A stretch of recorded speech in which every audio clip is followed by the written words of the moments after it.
Good morning, Vivekanand Public School students. I am Vinod Sir, Hindi subject teacher. Vivekananda public school के YouTube channel में आप सबका स्वागत है। देखिए बेटा, कक्षा 9 की विषय हिंदी के पाठ 15 जिसका नाम था मैं गाय और इनके जो लेखक हैं वो है सर्वेश्वर दयाल सक्सेना।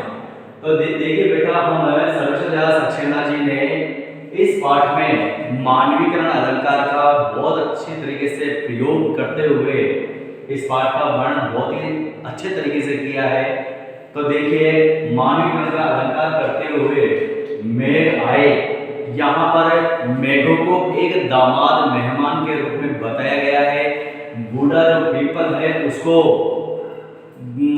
गांव के एक बड़े बुजुर्ग व्यक्ति के रूप में बताया गया है और लता को एक गृहिणी नायिका के रूप में यहाँ पर प्रस्तुत किया गया है।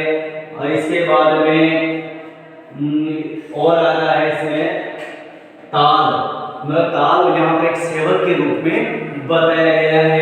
इस तरह से सर्वेश्वर दयाल सक्सेना जी ने ऐसे कई नाम हैं जिनका यहाँ पर बहुत अच्छे तरीके से मानवीकरण किया है। तो देखिए कि जिस प्रकार हमारे गांव में जब भी कोई मेहमान आता है तो बड़े सबसे पहले उसका आदर सत्कार करते हैं हमारे बड़े बुजुर्ग।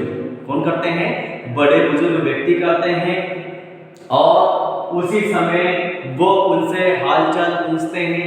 इसी तरह जब बादल शहर से गांव की तरफ आते हैं, बादल आकाश में छा जाते हैं, तो उस समय गांव का जो सबसे पुराना पीपल का वृक्ष था उसने आगे बढ़ करके उनका आदर सत्कार किया। किसका आदर सत्कार किया? मेघ रूपी मेहमान का स्वागत किया और उनसे पूछा कि आपको काफी वर्ष बाद हमारी याद आई, अर्थात आपने कई वर्ष बाद हमारी याद आई है। इस पर जो अकुलाई लता थी, अर्थात जो गृहिणी लता थी, वह के पीपल रूपी किवाड़ की ओर लेकर के उससे पूछती है। किससे पूछती है? मेघ रूपी दामाद से पूछती है कि आपको कई वर्ष तक हमारी याद नहीं आई और एक वर्ष के बाद में आपको हमारी याद कैसे आई। इस प्रकार फिर बताया कि हर्षाया ताल लाया पानी परात भर के, मेघ आए बड़े बंधन के समर के। फिर यहाँ पर बताया कि जो मगर गांव का जो तालाब था वह बरसाती हवा चल रही थी, उसकी वजह से उसके अंदर लहरें उत्पन्न हो रही थी। वह लहरें इस प्रकार लग रही थी कि जैसे वह तालाब रूपी सेवक मेघ रूपी मेहमान के आने से उनके पैर धोने के लिए लालायित हो रहा हो। इस प्रकार का मानवीकरण है वो यहाँ पर प्रस्तुत किया गया है। तो देखिए, तो क्या बताया गया है कि गांव के पुराने पीपल का वृक्ष बादलों के साथ आई आंधी के कारण बार बार झुक रहा था और उठ रहा था। क्या कर रहा था? पीपल का वृक्ष बार बार झुक रहा था और उठ रहा था। वह ऐसा लग रहा था कि मानो कोई गांव का वयोवृद्ध व्यक्ति मेहमान के आने का स्वागत कर रहा हो। ग्रीष्म ऋतु के ताप से व्याकुल लता विरहिणी नारी के समान पीपल रूपी किवाड़ की ओट लेकर के, अर्थात थोड़े से किवाड़ को खोल करके देखती हैं और ऐसा लग रहा था कि जैसे वह अपने प्रियतम, कौन सा प्रियतम? प्रियतम रूपी मेघ से या मेघ रूपी प्रियतम से ये बात कह रही है कि आपने एक वर्ष के बाद मेरी सुध ली है। इसी प्रकार गांव का तालाब भी बरसात की हवाओं से उसके अंदर अपने लहरें पैदा कर रहा था। वह उस समय ऐसा सीन प्रतीत हो रहा था कि जैसे वह बादल रूपी मेहमान के पांव धोने के लिए परात में पानी भर करके लाया हो।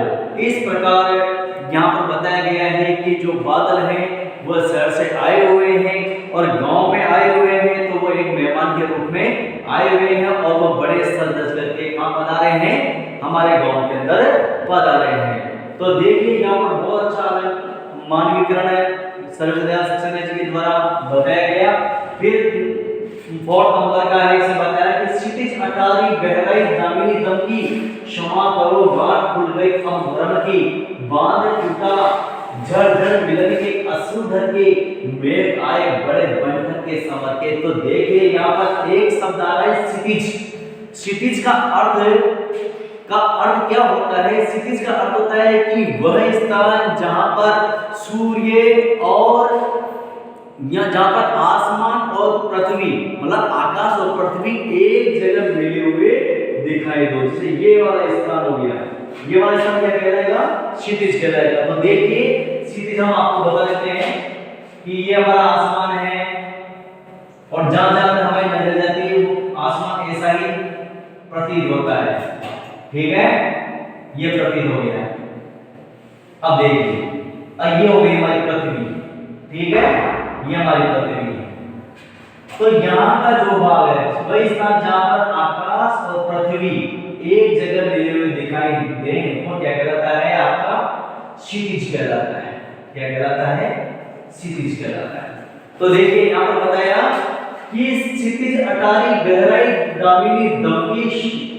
इसका मतलब है कि जब बादल आकाश में छा गए थे और वह जो क्षितिज के ऊपर दामिनी का मतलब होता है बिजली, ठीक है ना, वो बिजली चमकने लग गई थी। ठीक है ना, तो फिर क्या हुआ? तो देखिए इसका अर्थ यहाँ पर देखते हैं कि कवि कहता है कि क्षितिज पर बादल गहरा रहे थे। क्षितिज पर क्या गहरा रहे थे? बादल गहरा रहे थे, बिजली चमक रही थी। मानो ऐसा लग रहा था कि जैसे भवन की अटारी पर प्रवासी प्रियतम अर्थात जो दूसरे देश से आया हो। प्रवासी मतलब होता है जो दूसरे देश से आया हो, वह प्रियतम अपनी विरहणी प्रिया का मिलन कर रहा है। अपनी विरहणी प्रिया से उसका क्या हो रहा है? मिलन हो रहा है। इस प्रकार दामिनी रूपी कामिनी प्रियतम मेघ से क्या कर रही है? समायाचना कर रही है कि बरस भर दूर रहने से उनके मन में जो संदेह की गांठ बन गई थी। किनके मन में? प्रियतम और प्रियतमा के मन में जो संदेह की गांठ बन गई थी कि अब तुम नहीं आओगे। संदेह की गांठ क्या थी? संदेह की गांठ ये थी कि अब तुमके 1 वर्ष बीत चुका, 1 वर्ष के बाद भी तुम नहीं आ रहे, इसका मतलब है कि तुम मुझे भूल गए हो। अर्थात कि अब तुम नहीं आओगे, वह दूर हो गई। पुनर्मिलन से अर्थात जब मेघ वापस आए, कहाँ आए? गांव में आए। बड़े बंठन के समर के लताएं जो लता थी अफलाई सी हो गई थी, विरहणी सी हो गई थी, वो जो सूख चुकी थी, उसके बारे में बताया गया है कि पुनर्मिलन से दोनों प्रेमियों की भावनाओं का बांध टूट गया। उन दोनों प्रेमियों का क्या हो गया? मिलने से सब्र का बांध टूट गया। और अर्थात इसका मतलब हुआ कि वर्षा की रिमझिम बूंदों के रूप में दोनों के नेत्रों से प्रेम रूपी जो आंसू थे वह धड़क रहे थे, आंसू निकल रहे थे। इस प्रकार जो बादल थे वो शहर के रहने वाले हैं। कहाँ के रहने वाले हैं? शहर के रहने वाले हैं। और वह गांव में आए हैं तो एक दामाद के रूप में आए, और वो दामाद किस रूप में आया है? कैसे आया? बिल्कुल बंधन के समर के आया है। यदि कक्षा 9 के विषय हिंदी का मेल आए पाठ आपको ये वीडियो आपको अत्यधिक पसंद आया तो आप इसको अधिक से लाइक कीजिए, अपने दोस्तों के अंदर शेयर कीजिए और मेरे चैनल को जरूर सब्सक्राइब कर दीजिए, बेल आइकन को जरूर दबा दीजिए। Okay, bye.